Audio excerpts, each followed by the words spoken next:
चलिए दोस्तों नमस्कार। अब मैं शुरू करने जा रहा हूँ हमारा नया टॉपिक जो कि है चैप्टर 3 ऑफेंसेस एंड पेनल्टीज़। ये जो हम सीरीज़ शुरू कर रहे हैं ये हम कर रहे हैं हमारा जो कि है पार्ट 3 है। उसके बाद ये प्रिवेंशन ऑफ करप्शन एक्ट है। और मैं आपको फिर बता दूं, जो लोग पब्लिक प्रोसिक्यूटर के एग्ज़ाम के लिए, एपीओ के लिए, सीबीआई के लिए, किसी भी पर्टिकुलर पर्पसेस के लिए जो यूपीएससी कंडक्ट करा रहा है एग्ज़ाम के लिए प्रिपेयर कर रहे हैं, तो वो काइंडली ये पूरी की पूरी सीरीज़ को एंड तक देखें। यहाँ पे मैं बेयर एक्ट से रीडिंग कर रहा हूँ। आपको बेयर एक्ट खरीदने की भी ज़रूरत नहीं है। जो फ्रेंड्स मेट्रो में ट्रैवल करते हैं या बसेस में ट्रैवल करते हैं या ऑफिस में बैठे हैं, तो उनको कुछ नहीं करना है, सिर्फ अपना लैपटॉप खोल के बैठना है या अपना फ़ोन देखना है और मेरे साथ साथ रीड करते जाना है। अगर आपकी आंखें भी थक रही हैं तो आप आंखें बंद कर सकते हैं और सिर्फ इंटरप्रिटेशन सुन सकते हैं हर सेक्शन की, जो मैं यहाँ पे समझाता चलूँगा। आराम आराम से चलेंगे, धीरे धीरे चलेंगे, बहुत ज़्यादा तेज़ी से नहीं चलूँगा मैं, ठीक है। मैंने अभी पार्ट 1 और पार्ट 2 बना दिया है, मैं पार्ट 3 बनाने जा रहा हूँ और अभी सेक्शन 7 पे हूँ, ठीक है। तो आराम से अपना कॉफ़ी या अपना चाय का मग लीजिए, रिलैक्स कीजिए और बस सुनते रहिए, ठीक है। चलिए शुरू करते हैं। Chapter 2 offences and penalties. क्या बोलता है सेक्शन 7 इसका? Offences related to public servant being bribed. अब क्या क्या ऑफेंसेस हैं जो पब्लिक सर्वेंट से रिलेटेड हों जहां पर दे आर बीइंग ब्राइब्ड, ठीक है। तो एनी पब्लिक सर्वेंट हु, कोई भी पब्लिक सर्वेंट जो, पहली बात, obtains or accepts or attempts to obtain from any person any undue advantage with the intention to perform or cause performance of public duty improperly or dishonestly, or to forbear or cause forbearance to perform such duty either by himself or by another public servant. अब यहाँ पर आपको clarity हो गई होगी कि किसी भी पब्लिक सर्वेंट को आप बोल सकते हैं कि वो ऑफेंस कर रहा है या ऑफेंस हो रहा है ब्राइबरी का, जहाँ पर कोई आदमी एक्सेप्ट कर रहा है या ऑब्टेन कर रहा है या अटेम्प्ट कर रहा है। ऑब्टेन कर रहा हो या तो एक्सेप्ट कर रहा हो या अटेम्प्ट कर रहा हो ऑब्टेन करने की, ठीक है। या तो ऑब्टेन कर लिया, किसी से ले लिया, या एक्सेप्ट की। पहली बात तो कोशिश करना किसी से लेने की, उसके बाद एक्सेप्ट करा, किसी ने दिया आपने ले लिया, उसके बाद अटेम्प्ट टू ऑब्टेन। कोशिश कर रहे हैं आप कि आप ऑब्टेन कर लें from any person any undue advantage. क्या कर रहे हैं? किसी भी आदमी से कोई भी अनड्यू एडवांटेज आप ले रहे हैं। ऊपर एक्सप्लेनेशन में हमने अनड्यू एडवांटेज का मतलब समझा था, याद होगा, है ना। तो from any person any undue advantage with the intention to perform और cause performance of public duty improperly और डिसऑनेस्टली। अब इंटेंशन क्या है? इंटेंशन ये है कि आप परफॉर्म करेंगे या करवाएंगे पब्लिक ड्यूटी को इम्प्रॉपरली या डिसऑनेस्टली, ठीक है। या फोरबियर करेंगे या cause forbearance to perform such duty either by himself और बाय अनदर पब्लिक सर्वेंट। तो या तो फोरबियर करें या कॉज करें forbearance to performance of such duty, या तो खुद से या बाय अनदर पब्लिक सर्वेंट। तो उन सभी केसेस में आपका कहा जाएगा कि आपने ब्राइबरी की है, ठीक है। बी कहता है ऑब्टेन्स और एक्सेप्ट्स और अटेम्प्ट्स टू ऑब्टेन। सेम है ऊपर, ऑब्टेन्स, एक्सेप्ट्स और attempts to obtain any undue advantage from any person as a reward for the improper or dishonest performance of the public duty or for forbearing to perform such duty either by himself और another public servant. यहां पर भी same बात को कह रहा है, पर यहां पर क्या है? रिवॉर्ड था for improper and dishonest performance of public duty. ऊपर क्या था? अनड्यू एडवांटेज था, इधर भी अनड्यू एडवांटेज है, ठीक है। और इंटेंशन क्या थी? कॉज करना था performance of public duty improperly. यहां पे इम्प्रॉपर डिसऑनेस्ट परफॉर्मेंस है, लेकिन यहां पर person as a reward for improper, क्योंकि ये काम कर दिया है इसलिए एज अ रिवॉर्ड आपको ये पैसा दिया जा रहा है। और क्योंकि ये पैसा एज अ रिवॉर्ड दिया जा रहा है, उस सभी केसेस में आपका माना जाएगा कि आपने ब्राइबरी की है। और यहाँ पे फोरबियर कर रहे हैं या अटेम्प्ट या करवा रहे हैं, फोरबियरेंस टू परफॉर्म या सच ड्यूटी, और आइदर बाय हिमसेल्फ और अनदर पब्लिक सर्वेंट। तो या तो फोरबियर कर रहा है परफॉर्म करने से, या ऐसा कोई काम कर रहा है जहां पर दूसरे आदमी से फोरबियरेंस करवा रहा है परफॉर्म करने में ऐसी ड्यूटी को, ठीक है। जैसा कि ऊपर फोरबियरेंस वाला वर्ड ऊपर भी लिखा था, ठीक है। To perform such duty either by himself और अनदर पब्लिक सर्वेंट, यहीं पे है perform such duty either by himself और अनदर पब्लिक सर्वेंट। अब क्योंकि 2 बार अनड्यू एडवांटेज यूज हो चुका है और मेरे हिसाब से अनड्यू एडवांटेज एक बड़ा ही इंपॉर्टेंट टर्मिनोलॉजी हो जाता, तो एक बार मैं आपको ऊपर अनड्यू एडवांटेज वापस दिखा देता हूं क्लैरिटी के लिए, ताकि हमें याद रहे, क्योंकि हमने इधर ही अनड्यू एडवांटेज को समझा था, है ना। अब यहां पर बोलता है undue advantage means any gratification what ever other than legal remuneration. अब अनड्यू एडवांटेज का मतलब यहां पर क्या था, यहां पे था ग्रेटिफिकेशन। क्या था? ग्रेटिफिकेशन। अनड्यू एडवांटेज का मतलब यहां था gratification whatever than legal remuneration. Legal remuneration नहीं था, ये एक ग्रेटिफिकेशन था अदर देन लीगल रेम्यूनरेशन। और इसी पर्पस के लिए वर्ड ग्रेटिफिकेशन को यहां पर दिखाया है कि पिक्यूनरी जरूरी नहीं है हो, ठीक है, ग्रेटिफिकेशन जरूरी नहीं है एस्टिमेबल हो मनी में। और लीगल रेम्यूनरेशन को वापस यहां पर बताया कि लीगल रेम्यूनरेशन का मतलब ये नहीं है कि is not restricted to remuneration paid to public servant but also includes all remuneration which he is permitted by the government और the organisation which he serves to receive. ठीक है, तो लीगल रेम्यूनरेशन और आपका क्या कहते हैं लीगल रेम्यूनरेशन से हटकर आपकी कोई भी ग्रेटिफिकेशन अगर ली जाए तो वो मानी जाएगी अनड्यू एडवांटेज। ठीक है, अच्छा अब वापस हम लोग आ जाते हैं हमारे सेक्शन 7 पे। ठीक है, यहाँ पे हम लोग वापस एक बार हाइलाइटर अपना उठा लेते हैं, यहाँ से शुरू अब हम वापस करते हैं। अब क्या बोलता है इसमें, बोलता है सी पोर्शन में परफॉर्म्स और induces another public servant to perform improperly or dishonestly a public duty to forbear performance of such duty in anticipation of or in consequence of accepting an undue advantage from another person। देखो यार, खुद भी नहीं कर रहा, दूसरे को भी नहीं करने दे रहा, और क्या पर्पस है, ताकि कोई अनड्यू एडवांटेज मिल जाए। ठीक है, क्या पर्पस है, ताकि कोई अनड्यू एडवांटेज मिल जाए। तो जहां पर सामने वाला ऐसी कोई हरकत कर रहा है, ठीक है, तो वहां पर माना जाएगा कि वो ब्राइबरी कर रहा है। तो परफॉर्म कर रहा है या इंड्यूस कर रहा है किसी पब्लिक सर्वेंट को कि इम्प्रॉपरली या डिसऑनेस्टली किसी पब्लिक ड्यूटी को करो। ठीक है, क्या कर रहा है, डिसऑनेस्टली सामने वाले को कह रहा है कि पब्लिक ड्यूटी को करो, या साफ सी बात है एंटीसिपेशन क्या है यहाँ पे, फॉरबियरेंस ऑफ परफॉर्मेंस करवा रहा है इस एंटीसिपेशन में कि भाई सामने वाले को कुछ एडवांटेज मिल जाएगा।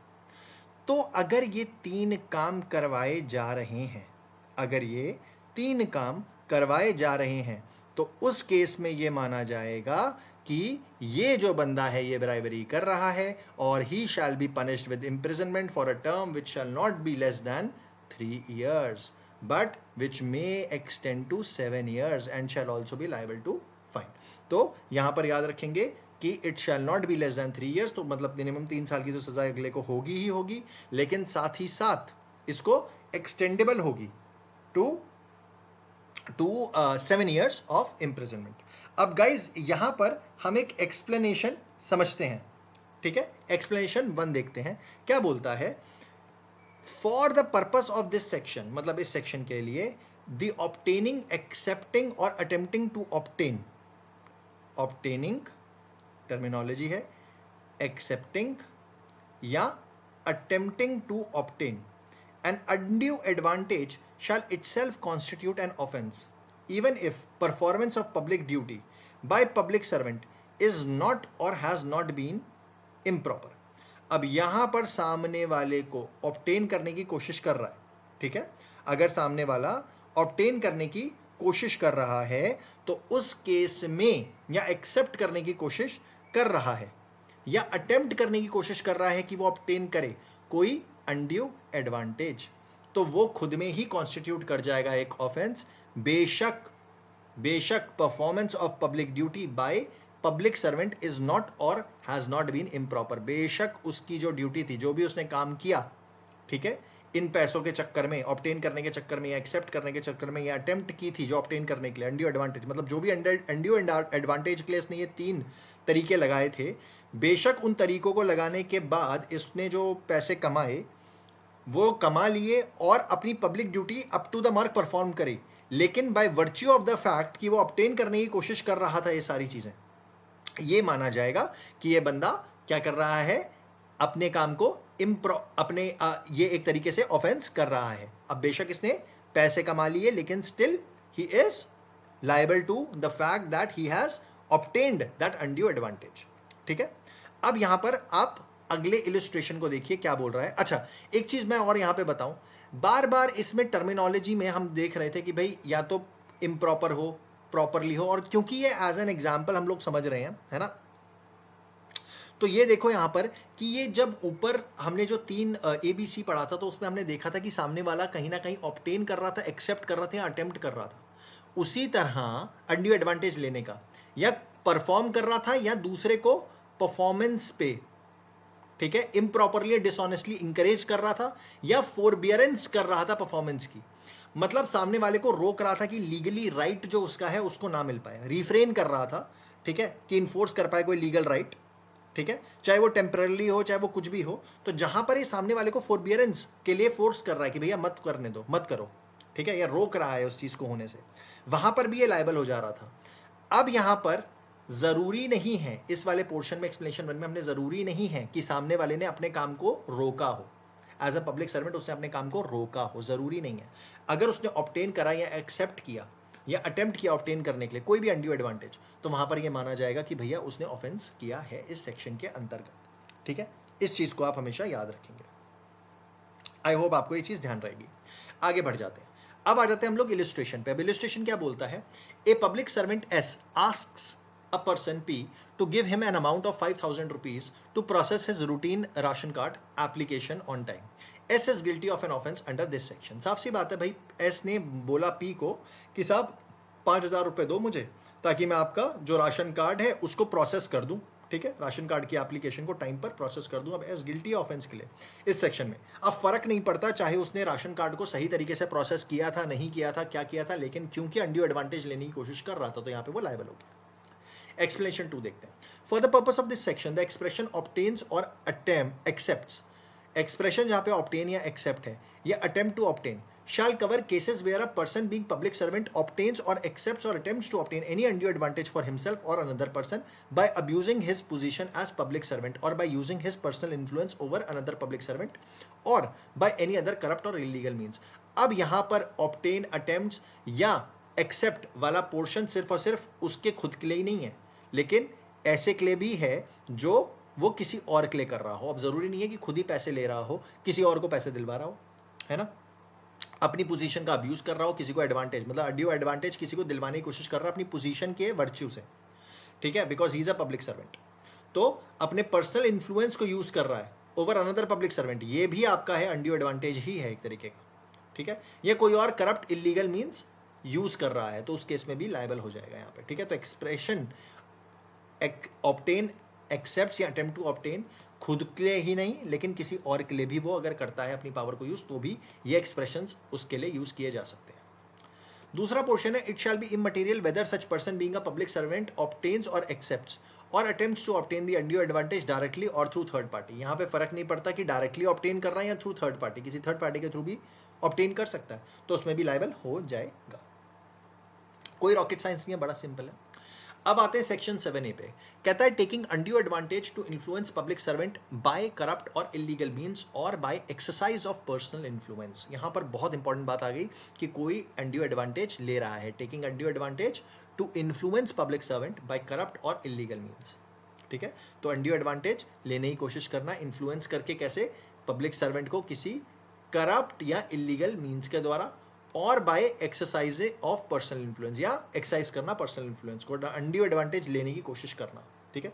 तो हूसोएवर एक्सेप्ट्स और ऑब्टेन्स और attempts to obtain from another person और फॉर हिमसेल्फ और for any other person any undue advantage as a motive और reward to induce a public servant, ठीक है, और बाय करप्ट और इलीगल मीन्स और by exercise of his personal influence to perform or any cause to perform a public duty improperly or dishonestly or to forbear or cause to forbear such public duty by such public servant or by another public servant shall be punishable with imprisonment for a term which shall be not less than 3 years but shall may extend to 7 years and shall also be liable to fine।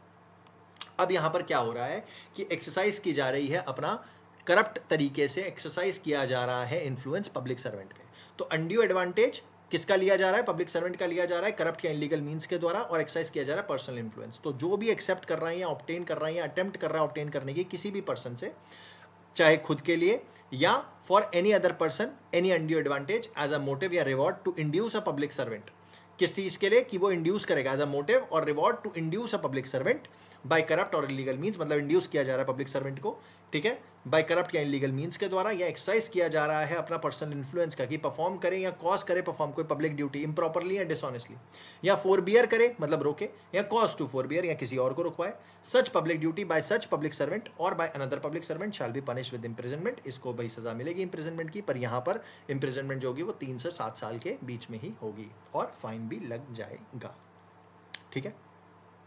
यहाँ पर आपने बहुत जगह देखा होगा ना कि भाई कोई थर्ड पार्टी है, क्या कहते हैं, दलाल लोग होते हैं भाई, वो कहते हैं कि जी आप हमें पैसे दे दो, हम वहाँ तक पहुँचा देंगे और जी इन्फ्लुएंस यूज़ करके हम उनसे ऐसा काम करवा देंगे। तो ये उन केसेस की बात कर रहा है कि taking undue advantage to influence public servant, ठीक है, लेना अनड्यू एडवांटेज इन्फ्लुएंस करने के लिए पब्लिक सर्वेंट को बाय करप्ट और इलीगल मीन्स और by exercise of personal influence, ठीक है, याद रखेंगे। सेक्शन 8 पे आते हैं, offence relating to bribing of public servant. अब क्या ऑफेंसेस हैं जो रिलेट कर रहे हैं ब्राइबिंग ऑफ पब्लिक सर्वेंट से, ठीक है। तो एनी पर्सन हु गिव्स और promises to give an undue advantage to another person और पर्सन विद इंटेंशन, अगर कोई आदमी प्रॉमिस करता है, देता है या प्रॉमिस करता है देने की कोई अनड्यू एडवांटेज किसी और आदमी को या किसी और पर्सन को विद इंटेंशन, और इंटेंशन क्या है कि to induce a public servant to perform improperly a public duty, induce करने के लिए पब्लिक सर्वेंट को कि वो अपनी परफॉर्म कर दे ड्यूटी इम्प्रॉपरली, या to reward such public servant for improper performance of public duty, improper performance के लिए पब्लिक ड्यूटी की, shall be punish with imprisonment which may extend to 7 years और विद फाइन और विद बोथ। अब यहाँ पे minimum punishment नहीं दे रखी, यहाँ पे मैक्सिमम दे रखी कि 7 साल तक की हो सकती है, मतलब 1 से 7 साल की या 0 से 7 साल की, जो भी है उसके बीच में फॉल कर रहा है। तो सामने वाला लाइबल हो सकता है। यहाँ पर एक आदमी दूसरे आदमी को बोल रहा है कि भैया आप मेरे लिए कोई काम करवाओ, और ये जो आदमी दे रहा है ये पैसे दे रहा है। तो यहाँ पे कह रहा है ना, एनी पर्सन हु गिव्स और promises to give any undue advantage, मतलब बोल रहा है कि जी मैं इतने पैसे दे दूंगा अगर आप मेरा ये काम कर दें, ठीक है, टू अनदर पर्सन और पर्सन विद इंटेंशन, और इंटेंशन क्या है, to induce public servant, induce करना है पब्लिक सर्वेंट को कि भाई परफॉर्म कर दे ड्यूटी। तो ऊपर वाले केस में लाइबल हो रहा था दलाल, इस वाले केस में लाइबल हो रहा है वो आदमी जो पैसे दे रहा है, ठीक है, जो बेनिफिशियरी है वो लाइबल हो रहा है, ठीक है। Provided that provision of this section shall not apply where a person is compelled to give such undue advantage. तो ये प्रावधान नहीं लगेगा जहां पे सामने वाले को कंपेल किया जा रहा है, किसी को फोर्स किया जा रहा है कि जी पैसा दो तो ही काम होगा। Provided further that the person so compelled shall report, provided further that person so compelled shall report the matter to the law enforcement authority or investigating agency within a period of 7 days from the date of giving such undue advantage। 7 दिन के अंदर अंदर आपको inform करना पड़ेगा भैया law enforcement agency को undue advantage देने के बाद, तो ही भैया कोई कार्रवाई हो पाएगी, तभी आप लायबल नहीं होंगे, वरना लायबल हो जाएंगे। Provided also that when the offence under this section has been committed by commercial organization, such commercial organization shall be punished with fine। अगर ये offence किया गया है किसी commercial organization के द्वारा, ठीक है भाई, कमर्शियल ऑर्गेनाइजेशंस कई बार पैसे दे देती है ना किसी थर्ड पार्टी को या किसी पब्लिक सर्वेंट को कि भैया आप काम करा दीजिए। कोई कमर्शियल ऑर्गेनाइजेशन, लेट्स से कोई रियलिटी में कोई बिल्डर है जिसको अपना प्लॉट पास कराना है, मिनिस्टर को पैसे दे रहा है, मिनिस्टर पब्लिक सर्वेंट है यहाँ पे, है ना, मेंबर ऑफ पार्लियामेंट या लेजिस्लेटिव असेंबली जो भी हो वो पब्लिक सर्वेंट है ना। तो ऐसे केस में 7 दिन के अंदर इनके ऊपर ये एक्सपेक्टेड है कि ये जाकर सामने वाले को बता देंगे, मतलब गवर्नमेंट को बता देंगे या इन्वेस्टिगेटिंग एजेंसी को बता देंगे कि जी हमने पैसे दे दिए हैं, उसके 7 दिन के बाद अंदर तो पैसे आज दिए तो अगले 7 दिन के अंदर, मंडे को पैसे दिए तो अगले मंडे से पहले बताना पड़ेगा इन्वेस्टिगेटिंग एजेंसी को, तो लायबल नहीं होगी कमर्शियल बॉडी। और अगर कमर्शियल बॉडी पैसे देती है तो उसे पनिश किया जाएगा फाइन के साथ, याद रखेंगे। इलस्ट्रेशन देखते हैं क्या बोलता है इलस्ट्रेशन, अब इसे क्लियर कर देगा। बोलता है A person P gives public servant S an amount of 10,000 rupees, क्या दे रहा है, an amount of 10,000 rupees to ensure that he is granted a licence over all the other bidders. A person P gives public servant S, एक आदमी है P नाम का जिसने पब्लिक सर्वेंट एस को 10,000 रुपए दिए कि भैया लाइसेंस मिल जाए सभी बिडर के ऊपर। पी गिल्टी है ऑफेंस के लिए अंडर दिस सबसेक्शन, ठीक है। एक्सप्लेनेशन क्या बोलती है, it shall be immaterial whether the person to whom an undue advantage is given or promised to be given is the same person as the person who is to perform or has performed the public duty concerned, and it shall also be immaterial whether such undue advantage is given or promised to be given by the person directly or through a third party। अब यहाँ पर फर्क नहीं पड़ता आप पैसे दे किसे रहे हो, आप दलाल को पैसे दे रहे हो या आप पब्लिक सर्वेंट को डायरेक्टली पैसे दे रहे हो, कोई फर्क नहीं पड़ता, ठीक है, याद रखेंगे। उसी तरह यहाँ पर यह भी फर्क नहीं पड़ता कि ऐसा अनड्यू एडवांटेज जो दिया जा रहा है या प्रॉमिस किया जा रहा है वो आदमी के द्वारा डायरेक्टली किया जा रहा है या किसी थ्रू थर्ड पार्टी किया जा रहा है। मतलब किसी बीच में आप एजेंट के थ्रू ऐसे प्रॉमिस करवा रहे हो या आप खुद ही जाके प्रॉमिस कर रहे हो पब्लिक सर्वेंट को, उससे भी कोई फर्क नहीं पड़ता।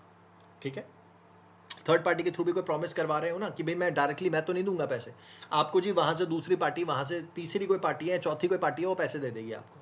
ठीक है, आप दलाल को ये कह रहे हो कि कोई चौथी पार्टी आपको पैसे दे देगी जो अभी बात भी नहीं कर रही। तो तीन लोगों के बीच में एग्जाम्पल बात हो रही है, जैसे ऊपर वाले मैटर में हम देख रहे हैं ना, पी ने एस को पैसे दिए डायरेक्टली। अब मान लेते हो बीच में एक आदमी हो बी नाम का दलाल जिसको आप पैसे दे रहे हो, तो ये बोलना चाहता है सेक्शन, ये पर्टिकुलर सेक्शन ये बोलना चाहता है कि फर्क नहीं पड़ता आप पैसे चाहे ए को दे रहे हो या एस को दे रहे हो डायरेक्टली, कोई फर्क नहीं पड़ता। अगर मान लो एस कोई दलाल होता है इन दोनों के बीच में, ए कोई दलाल होता है इन दोनों के बीच में, तो चाहे आप पैसे डायरेक्ट एस को दे रहे हो या ए को दे रहे हो, कोई फर्क नहीं पड़ता।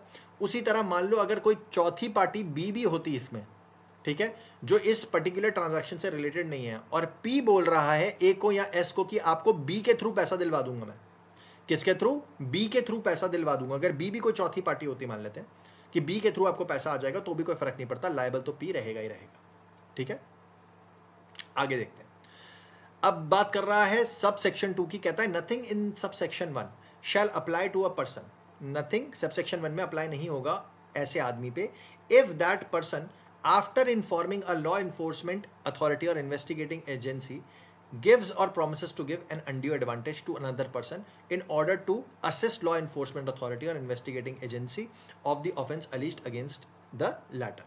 अगर कोई आदमी, अब ये साफ सी बात है कि जहां पर लोग ट्रैप बनाने की कोशिश नहीं करते कि भाई लॉ इन्फोर्समेंट एजेंसी को बता दिया कि जी मैं पैसे देने जा रहा हूँ, ठीक है, और उसके बाद पैसे दे आया, तो वो लायबल नहीं है क्योंकि वो असिस्ट करने के पॉइंट ऑफ व्यू से था लॉ इन्फोर्समेंट एजेंसी को, ठीक है, या इन्वेस्टिगेटिंग एजेंसी को। तो अगर असिस्ट करने के पॉइंट ऑफ व्यू से कर रहा है कि भाई पकड़ा जाए ताकि वो आदमी जो गलत आदमी पैसे मांग रहा है, तो उस केस में याद रखेंगे उस केस में याद रखेंगे कि ये चीज़ जस्टिफाइड होगी, ये लायबल नहीं होगा बंदा। ठीक है, अब आ जाते हैं हम सेक्शन 9 के ऊपर। सेक्शन 8 तक हमने देख लिया, सेक्शन 9 क्या बोलता है, offence relating to bribing a public servant by commercial organisation. अब कोई कमर्शियल ऑर्गेनाइजेशन ब्राइब कर रही है, ठीक है, तो ऊपर हमने पढ़ा ही था फाइन हो रहा था कमर्शियल ऑर्गेनाइजेशन पे, लेकिन ऑफेंस रिलेटिंग अब इसमें क्या बोलता है देख लेते हैं। तो बोलता है where an offence under this act has been committed by a commercial organisation such organisation shall be punishable with fine. ये तो हमने देखा ही है, ठीक है। If any person associated with such commercial organization gives or promises to give any undue advantage to public servant intending to obtain a or retain business for such commercial organization or to obtain or retain an advantage in conduct of business of such commercial organization, या तो business या तो obtain करने के लिए या retain करने के लिए किसी business को ये कमर्शियल ऑर्गेनाइजेशन पैसा दे रही है, या कोई एडवांटेज ऐसा है जो उसको हेल्प करेगा कंडक्ट करने में उसका बिजनेस, ठीक है, कोई एडवांटेज है जिसको वो लेना चाहता है कंडक्ट करने के लिए अपना बिजनेस, ऐसी कमर्शियल ऑर्गेनाइजेशन अगर पैसा देती है तो साफ सी बात है लायबल होगी, ठीक है, फाइन लगेगा इसके ऊपर। आगे कहता है provided that it shall be defence for the commercial organisation, it shall be a defence for commercial organisation to prove that it has in place adequate procedures in compliance of such guidelines as may be prescribed to prevent person associated with it from undertaking such conduct। अब commercial organisation के पास बस एक ही defence है जहां पर वो दिखाए कि उसके पास ऐसी गाइडलाइंस है जो प्रिस्क्राइब करती हैं किसी भी आदमी को, जो गाइडलाइंस हैं जो प्रिस्क्राइब करती हैं किसी भी आदमी को ऐसे पैसे नहीं देने हैं या ऐसा कोई कंडक्ट अंडरटेक नहीं करना है। अगर कोई ऐसी गाइडलाइंस है तो ठीक है, वरना कुछ नहीं हो सकता, ठीक है। अब बात करते हैं सब सेक्शन 2 के बारे में। सब सेक्शन 2 क्या बोलता है, for the purpose of this section a person is said to give a promise to give any undue advantage to a public servant if he is alleged to have committed the offence under section 8 whether or not such person has been prosecuted for such an offence। अब यहाँ पर इस सेक्शन के purpose के लिए एक आदमी को कहा जाएगा a person is set to give a promise, ठीक है, to give any undue advantage to a public servant अगर if he is alleged to have committed the offence under section 8। अब यहाँ पर इस सेक्शन के लिए मतलब सेक्शन 9 के लिए इस एक आदमी को कहा जाएगा कि भैया वो लायबल है, वो गिल्टी है, ठीक है, और उसने ऑफेंस किया है सेक्शन 8 के अंतर्गत। अगर ऐसा आदमी, अगर कोई भी आदमी प्रॉमिस करे या दे दे या प्रॉमिस करे कोई भी अनड्यू एडवांटेज, ठीक है, किसी पब्लिक सर्वेंट को, तो वो सेक्शन 8 में लायबल कहलाएगा। वेदर और not such person has been prosecuted for such offence, फर्क नहीं पड़ता कि उसको प्रोसिक्यूट किया गया है कि नहीं किया गया है। आगे क्या बोलता है, for purpose of section 8 and this section, मतलब सेक्शन 8 और दिस सेक्शन। अब सेक्शन 8 में हमने क्या दिखा था, offence related to bribing of a public servant, और यहाँ पर कमर्शियल ऑर्गेनाइजेशन के कंटेक्स्ट में बात हो रही थी। तो सेक्शन 8 और दिस सेक्शन मतलब सेक्शन 9, ठीक है। कमर्शियल ऑर्गेनाइजेशन का मतलब क्या होता है, a body which is incorporated in India and which carries on business whether in India और आउटसाइड इंडिया। तो मतलब इनकॉर्पोरेटेड इन इंडिया होनी चाहिए और बिजनेस कहीं भी करे। Any other body which is incorporated outside India, outside India भी हो, and which carries on business or part of business in any part of India. अगर आउटसाइड इंडिया है तो कोई बिजनेस का पार्ट हमारे इंडिया में रन कर रही हो या इंडिया में ही रन कर रही हो पूरा बिजनेस, ठीक है। उसके बाद अब पार्टनरशिप फर्म और एनी एसोसिएशन ऑफ पर्सन, कोई पार्टनरशिप फर्म भी हो सकती है, कोई एसोसिएशन ऑफ पर्सन भी हो सकता है। Formed in India which carries on business whether in India और आउटसाइड इंडिया, कोई फर्क नहीं पड़ता। और कोई भी पार्टनरशिप या एसोसिएशन ऑफ पर्सन हो, ठीक है, जो फॉर्म्ड है आउटसाइड इंडिया, ठीक है, और वो अपना बिजनेस का पोर्शन या पूरा बिजनेस रन करते हैं इन एनी पार्ट ऑफ इंडिया, ठीक है, याद रखेंगे। बी पोर्शन बोलता है बिजनेस का मतलब क्या है। बिजनेस इंक्लूड्स अ ट्रेड और प्रोफेशन और प्रोवाइडिंग सर्विस। बिजनेस का मतलब क्या है, ट्रेड, प्रोफेशन और प्रोवाइडिंग सर्विस। ऊपर वर्ड बिजनेस यूज था, ठीक है, तो उसका मतलब है ट्रेड, प्रोफेशन और प्रोवाइडिंग सर्विस। सी में बोलता है person is said to be associated with commercial organisation. किसी आदमी को हम कह सकते हैं कि वो एसोसिएटेड है कमर्शियल ऑर्गेनाइजेशन के साथ if such person perform service for और on behalf of commercial organisation irrespective of any promise to give or giving of any undue advantage which constitute an offence under subsection 1। ये मान लिया जाएगा कोई भी आदमी एसोसिएटेड है किसी कमर्शियल ऑर्गेनाइजेशन के साथ अगर कोई आदमी परफॉर्म करता है services for on behalf of commercial organisation, ठीक है, कोई बंदा परफॉर्म कर रहा है कोई सर्विसेज फॉर और on behalf of commercial organisation, फर्क नहीं पड़ता कि वो प्रॉमिस कर रहा है देने की या नहीं देने की अनड्यू एडवांटेज, जो कि ऑफेंस है सबसेक्शन 1 में, उस आदमी को एसोसिएटेड माना जाएगा उस ऑर्गेनाइजेशन के साथ अगर वो उस ऑर्गेनाइजेशन के बिहाफ पे कोई भी सर्विस परफॉर्म कर रहा है।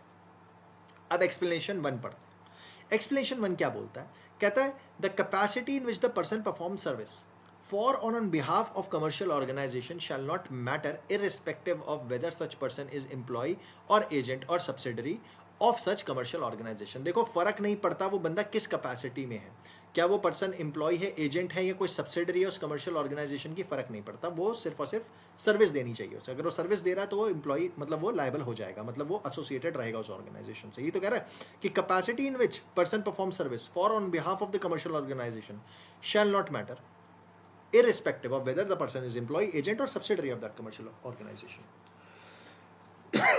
आगे देखते हैं एक्सप्लेनेशन 2 क्या बोलता है, whether or not the person is a person who performs service for or on behalf of the commercial organization is to be determined with by reference to all the relevant circumstances and not merely by reference to the nature of the relationship between such person and the commercial organisation. अब देखो भाई किसी बंदे को आपको determine करना है कि वो उस कमर्शियल ऑर्गेनाइजेशन का पार्ट है भी कि नहीं, ठीक है, वो बंदा उस कमर्शियल ऑर्गेनाइजेशन में कोई सर्विस परफॉर्म कर भी रहा है कि नहीं कर रहा है, ठीक है, उस बिहाफ पे। ये आप कैसे डिटरमाइन करोगे, ये आप डिटरमाइन करोगे रेलेवेंट सर्कमस्टांसेस के हिसाब से कि भाई वो सर्कमस्टांसेस क्या दर्शा रहे हैं, ठीक है, and not merely by reference of nature of relationship. क्योंकि हमने पहले ही रिलेशनशिप बोल दिया कि भैया एम्प्लॉय, एजेंट या सब्सिडरी हो कोई फर्क नहीं पड़ता, तो रिलेशनशिप तो मैटर ही नहीं करता है, ठीक है। Not merely reference of nature of relationship से हम नहीं देखेंगे, हम देखेंगे रेलेवेंट सर्कमस्टांसेस से।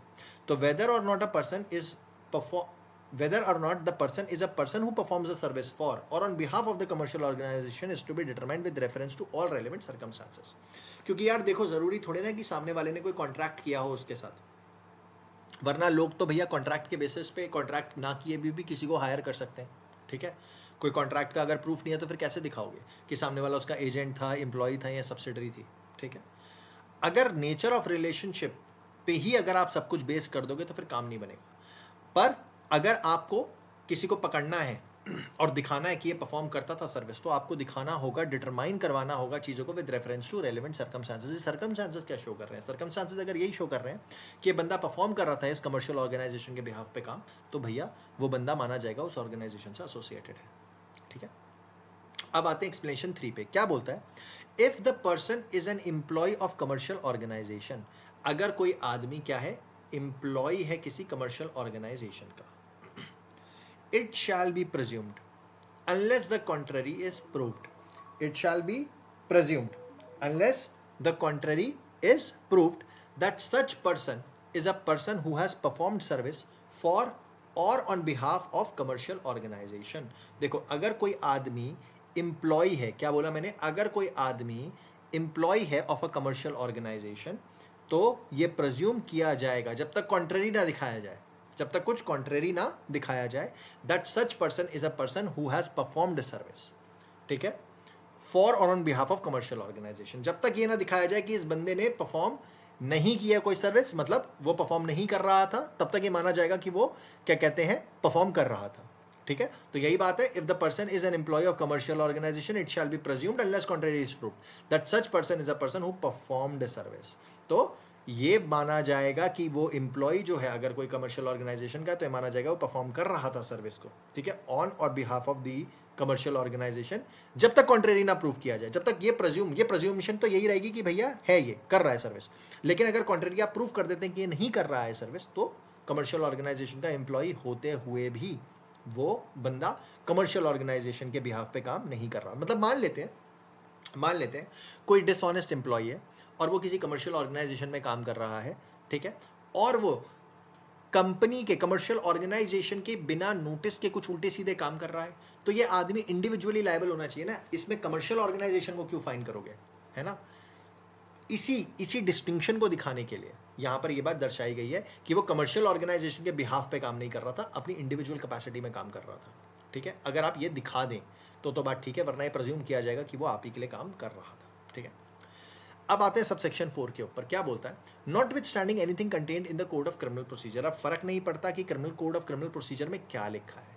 The offence under section 7A 8 and this section shall be cognizable. याद रखिए, जो भी ऑफेंसेस होंगे सेक्शन 7A के अंदर, 8 के अंदर और इस सेक्शन में, सारे के सारे कॉग्निजेबल होंगे. फर्क नहीं पड़ता सीआरपीसी में क्या लिखा है. ठीक है, बस इस चीज को याद रखिए. फाइनली सबसेक्शन 5 बोलता है, the central government shall in consultation with the concern stakeholder including departments and with a view to preventing persons associated with commercial organization for bribing any person being a public servant, prescribe such guidelines as may be considered necessary which can be put in place for compliance by such organization. तो central government shall in consultation with the concerned stakeholder, तो central government जो भी केंद्र सरकार होगी वो stakeholders के consultation में, मतलब जो भी commercial organization है, ठीक है, उनकी कंसल्टेशन के साथ, including departments and with a view to preventing person associated.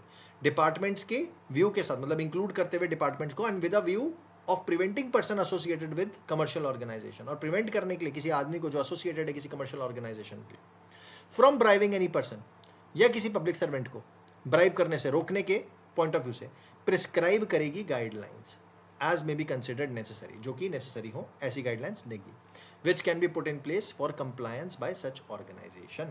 तो सेंट्रल गवर्नमेंट कंसल्टेशन के साथ कंसर्न स्टेक होल्डर की ऐसी गाइडलाइंस बनाएगी जो प्रिवेंट करें एक एम्प्लॉय को अपनी कमर्शियल ऑर्गेनाइजेशन के बिहाफ पे ब्राइब करने से रोकें. ठीक है, किसी पब्लिक सर्वेंट को या किसी आदमी को. ठीक है, तो गाइस यहाँ पे हमने सेक्शन 9 कंप्लीट कर लिया है.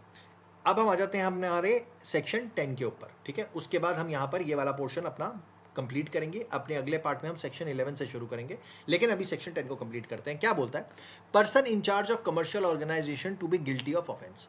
जो भी आदमी है इंचार्ज कमर्शियल ऑर्गेनाइजेशन का, उसे गिल्टी माना जाएगा ऑफेंस के लिए. तो कहता है, where an offence under section 9 is committed. अब सेक्शन 9 में ऊपर दिए हुए सेक्शन में अगर ऑफेंस कमिट किया जाए किसी कमर्शियल ऑर्गेनाइजेशन के द्वारा, such offense is proved in the court to have been committed with the consent or connivance of director, manager, secretary और other officers. ठीक है, अगर ये दिखा दिया गया कि भाई मिली भगत से हुआ है, कंसेंट से हुआ है या कनाइवेंस से हुआ है, मिली भगत से हुआ है, डायरेक्टर की, मैनेजर की, सेक्रेटरी की या किसी अदर ऑफिसर की, shall be of the commercial organisation, और साफ सी बात है ये कमर्शियल ऑर्गेनाइजेशन के ही डायरेक्टर, मैनेजर, सेक्रेटरी हैं, ऐसा डायरेक्टर, मैनेजर, सेक्रेटरी या ऑफिस बियरर जो भी होगा officer, shall be guilty of an offence and shall be liable to be proceeded against. ऐसे आदमी को लाइबल माना जाएगा ऑफेंस के लिए और उसके खिलाफ फिर कार्रवाई शुरू की जा सकती है. And shall be punished with imprisonment for a term which shall not be less than 3 years but which may extend to 7 years and shall also be liable to fine. तो यहाँ पे याद रखेंगे, कमर्शियल ऑर्गेनाइजेशन पे तो fine लग ही रहा था, लेकिन साथ ही साथ डायरेक्टर, सेक्रेटरी और अदर ऑफिसर्स के ऊपर भी 3 से 7 साल तक का सजा मिल सकती है, पारित की जा सकती है, और साथ ही साथ लाइबल भी हो सकते हैं वो फाइन के लिए. यहां पर एक्सप्लेनेशन में एक चीज दे रखी है, for the purpose of this section director in relation to a firm means partner in the firm. तो डायरेक्टर का मतलब फर्म के कंटेक्स्ट में होगा पार्टनर ऑफ द फर्म। तो गाइज इसी के साथ हमने अपना सेक्शन 10 कंप्लीट कर लिया है। हम अगले पार्ट में सेक्शन 11 से शुरू करेंगे, ठीक है। और मुझे लग रहा है कि ये आपके बड़े काम की रही होगी सीरीज। इसको गाइज मल्टीपल टाइम्स देखिए, जितनी बार आप देखेंगे उतना अच्छा है आपके लिए, ठीक है। इसे डाउनलोड कर लीजिए, ठीक है। अगर बार बार आप यूट्यूब नहीं खोल सकते तो इसे डाउनलोड कर लीजिए। जो फ्रेंड्स ऑफिस में काम कर रहे हैं या अपनी जॉब्स कर रहे हैं, वो आराम से बैठ के ऑफिस में कभी भी ब्रेक टाइम में बैठकर यूट्यूब पे खोल के देख सकते हैं। आपको बेयर एक्ट भी डाउनलोड करने की ज़रूरत नहीं है, क्योंकि बेयर एक्ट ऑलरेडी यहाँ पर सामने मैं पढ़ ही रहा हूँ और समझा भी रहा हूँ चलते चलते। तो कंटेंट आपको पसंद आ रहा होगा, आई होप। प्लीज़ लाइक कीजिए, सब्सक्राइब कीजिए, कमेंट कीजिए, अगर कोई डाउट है तो पूछिए, ठीक है। आपके एग्जाम्स के लिए ऑल द बेस्ट। तब तक के लिए keep reading, keep learning and thanks a lot for listening to me. Thank you so much.